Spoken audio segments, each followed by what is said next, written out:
So those of you who have seen our previous videos will probably know that I absolutely love salt soaps. I love the way they lather, I love the way they feel on my skin, and I love the way they look. You can see the salt crystals kind of glistening in them, and it does give them a quality that almost makes them look like stones or rocks. They have a very natural feeling to them. So when I found this mould on Etsy, I knew exactly what I was going to be using it for, and today we are going to be making Brazilian clay and lavender salt soaps in these stone-shaped moulds. I think they're going to look fantastic. Welcome to our channel. My name is Anne, and along with my good friend Wayne, we run this YouTube channel, and we also run the Sussex Handmade Soap Company, which is a small bath and body business based in the southeast of the UK. As I said, today we are making salt soaps, and unlike a lot of our videos where we are making soaps just for fun and just to try new things, today we are actually using one of our assessed recipes. So at the end of this video, you will be able to pop over to our website if you wish to and purchase one of our salt soaps, assuming the video works out and they go to plan. We will only be making 6 of these actual stone-shaped soaps, and they will be being sold at the same price as our regular salt soaps. They will just hopefully be a little bit more tactile and a little bit more special. They won't be ready for sale to be sent out until mid-April. However, I will put them on a pre-order now, so if you like one, please do pop over to our website, which is www.sussexsoap.co.uk and get an order in, because I say there will only be 6 unless we decide to introduce them as a regular product line, which I sincerely doubt. Anyway, today I will be using the heat transfer method to melt our coconut oil, and that basically involves using the heat generated from our lye water to melt our oil. The heat transfer method is an advanced method, so if you are not familiar with it, then you are very welcome to just melt your coconut oil on a hob as usual, mix your lye water as usual, wait for it to cool and then combine the two. Or if you want to give the heat transfer method a go for the first time, coconut oil I find is quite a nice oil to start when you are first doing the heat transfer method, because coconut oil is quite a nice soft oil and it doesn't take a lot of heat to actually melt it. I wouldn't use the heat transfer method for any recipes involving really sort of solid oils like cocoa butter, because they won't melt especially well. But coconut oil, it works nicely, so we're going to do that. To quickly run through our ingredients, we are using 810 grams of coconut oil, which we have chopped up nice and small, because we are using the heat transfer method, we like to chop our oils small, otherwise there is a potential that some of them won't fully dissolve. We have also got 450 grams of sea salt without any added anti-caking ingredients. It is important to get it without anti-caking ingredients. We are using 90 grams of argan oil. Lovely bit of argan oil there. You could substitute the argan oil if you wish to. If you do, run your revised recipe through a lye calculator just in case the required lye amount changes. You can't substitute the coconut oil. No other oil will lather in the presence of this much sea salt, so do not swap out the coconut oil. To colour it, we are using this beautiful Brazilian purple clay, which I got from Bath and Body Base in the UK. They do a lovely range of clays and a lot of wonderful soaping ingredients, and they are an assessor owned company as well, so everything comes with the full documents and you can be sure that you are buying good quality. We have also got some lavender essential oil to scent our salt bars. Lastly, we've got the lye, 128 grams of lye, sodium hydroxide, and we have got 256 grams of water. And I will put the full recipe with grams down in the description for this video as well. So if you want to revise it or double check something, look in the description because the recipe will be in there. Right, let's get our gloves and goggles on. I've already tied my hair up. I've got long sleeves and closed-toed shoes. So we are all going to be safe for working with the lye. Get the gloves on. So the first thing I'm going to do today is carefully add my lye into my water, and you must always add lye into water, never water into lye. And then I'm going to stir it until it has dissolved. And it may take a little bit of time for it to dissolve, but you want to make sure that the lye is fully dissolved in the water. And make sure you've got good ventilation as well when you are dissolving your lye in your water, because it will let off fumes. So once the lye has been fully dissolved, you need to pour the lye water over the coconut oil and do it very carefully. I cannot stress how carefully you want to do this. I'm going very slowly because the coconut oil lumps can sometimes cause the lye to splash up, but you can see instantly how the coconut oil is starting to dissolve as the lye is poured over it. Or dissolve, melt, you know what I mean. It is starting to melt as the lye goes over it.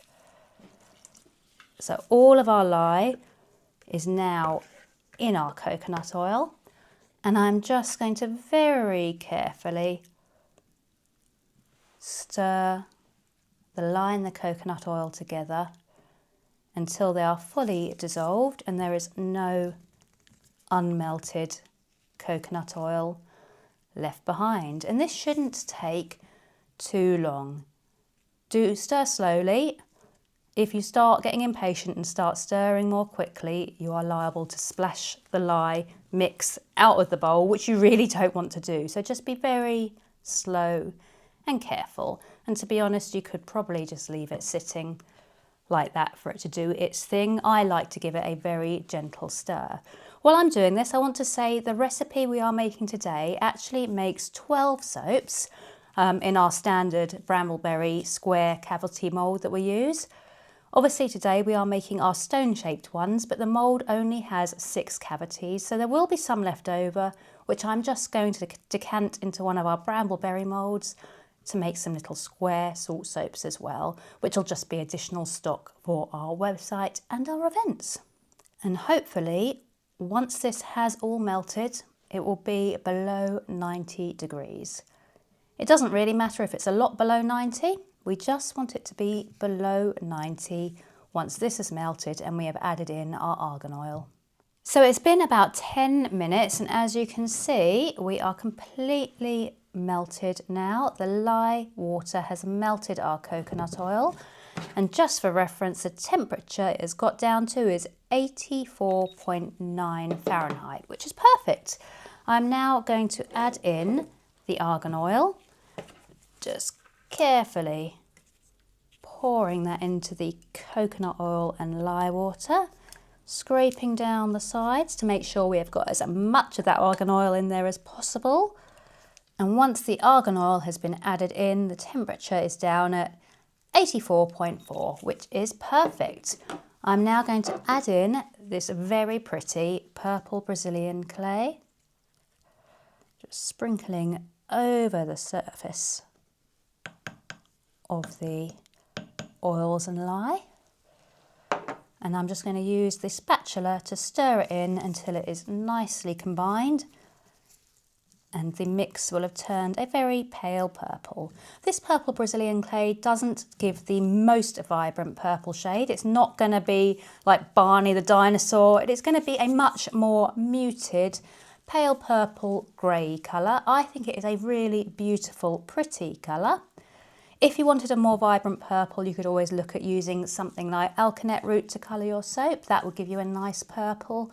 But this is a nice pastel-y shade that I think is really pretty, and I think it's going to work really well with our soapstones. I think it's going to give us a really natural, beautiful soapstone.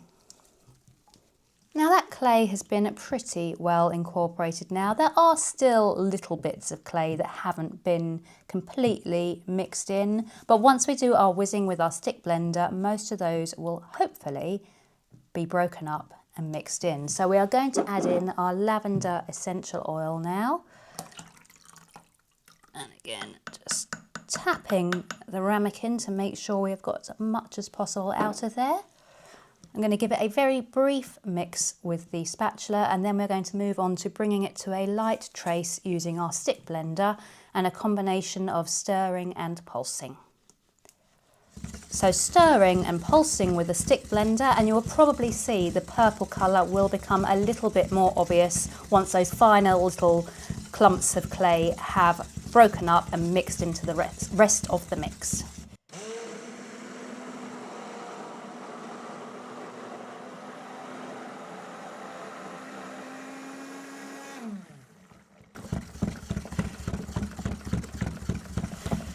So we are at a nice light trace now. The purple has become a little bit more obvious. It almost matches my jumper actually. I like the way it almost matches my jumper. Now, salt. We are going to go in with our sea salt now. Hang on, let's hold the pan, that's probably a good idea.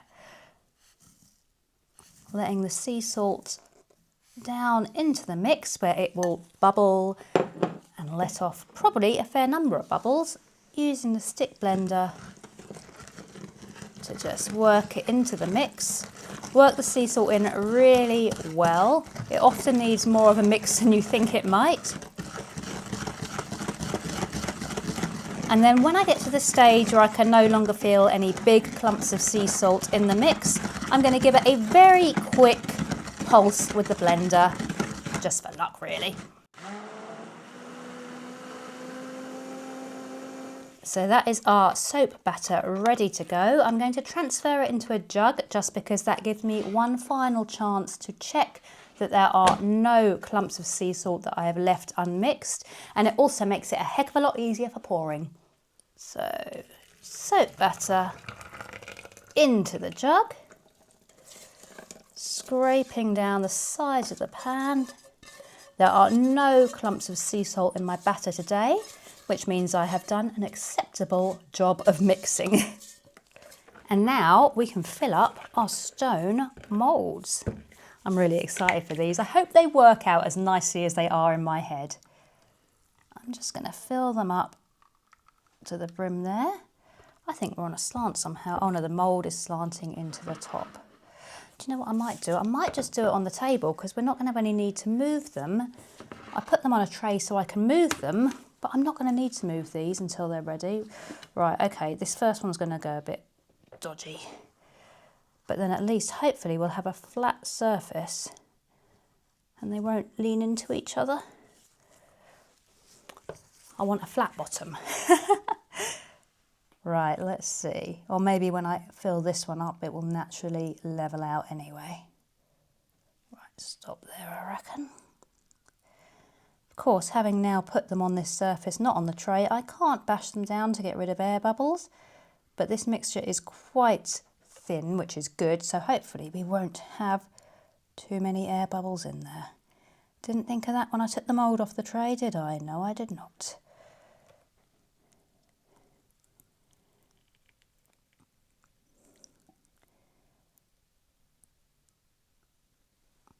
And the last one.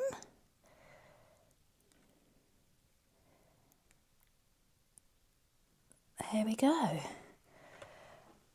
Perhaps try and top them up a little bit, just to bring the batter right up to the edge of the mould. I think that looks okay. Pretty happy with how they are looking. I'm going to get to the stage where I'm just going to end up overfilling them, aren't I? And they're all going to spill over, and then I'm going to go, oh, I shouldn't have put so much in. No, I think that's good. That's good. Right, so let's bring in the spare mould. And this is just to use up the excess batter. So I'm just going to quickly fill up the rest of my moulds. I would say that from getting 6 of these cavity moulds and 6 of these soapstones, that the soapstones hold pretty much exactly the same amount of batter as my cavity mould, which is brilliant. That is going to work out really nicely. Tap these ones down. There we go. Now I'm just going to leave these here. I'm not going to move them. I'm not going to touch them. I sort of want to, no, I'm not going to touch them. I'm not going to touch them. I'm going to leave them for an hour or two, and then I'm going to turn them out. The nice thing about salt soaps is that they can be turned out and they firm up really quickly. And if you're using a loaf mould and you're going to chop them up, make sure you turn them out within a couple of hours. Otherwise, there is a chance that you will not be able to cut through your salt loaf because it will get so firm that it will just shatter. Right, we'll be back in a couple of hours. We will turn these out, and I hope they look as beautiful as they do in my mind. So it's been a couple of hours now and I'm going to attempt unmoulding our salt stones because I'm a little bit impatient and I want to see what they look like. I'm hoping they are okay for unmoulding. They are still slightly soft, but I reckon we can pop them out and hopefully get away with it. Also, dinners needs to be ready soon, so I don't want to spend too much more time messing about with soap. There we go. We have a lavender with Brazilian purple clay salt stone. I think that looks absolutely beautiful. It almost looks like a real stone, like a stone or a pebble you would pick up at the beach. Really happy with that one. Let's place it just down there. And let's see if we can be as successful removing the other 5. I think I mentioned that I got this mould on Etsy. If I didn't mention it already, I got this mould on Etsy. I just searched for, I think I searched for stone moulds, stone soap moulds, stone, oh, I can't remember, something with the word stone in it. Here comes another one. Oh, did knock that one slightly. That's all right though. And I am wearing my gloves to unmould these because it has only been a couple of hours, they are going to still be caustic and they could still burn me if I was to touch them with bare hands. I'm really, really happy with how these are looking. It is actually kind of just like it was when I envisaged the design in my mind. They do just look like pebbles you could find on a beach. So happy with them. I can smell the lavender as well. An incredibly tactile soap, I would say. Let's pop this one out. They're sliding out of this mould really nicely. That's for sure. So good. 6 little lavender salt stone soaps. Yeah, you try saying it and then judge me for not being able to say that properly. And as I said, these are going to be available for sale and it will initially just be these 6. I don't think we will probably release them into our range, although I'm actually kind of tempted to because they do look so pretty. But initially it's just going to be these 6. So if you want to get your hands on one of these 6, then do head over to our website where I will have popped them up for pre-order. And then when they are fully cured and ready to be used mid-April, we will get them sent out. Thank you for watching our video today. I hope you've enjoyed it and I hope you like our salt soaps, our salt stones, sorry, as much as I do. Really, really happy with these.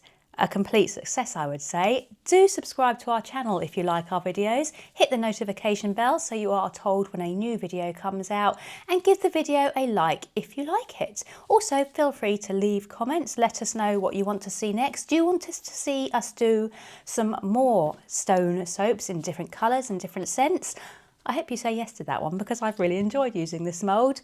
That is all for now. Have a lovely evening and I will see you all next time. Bye for now.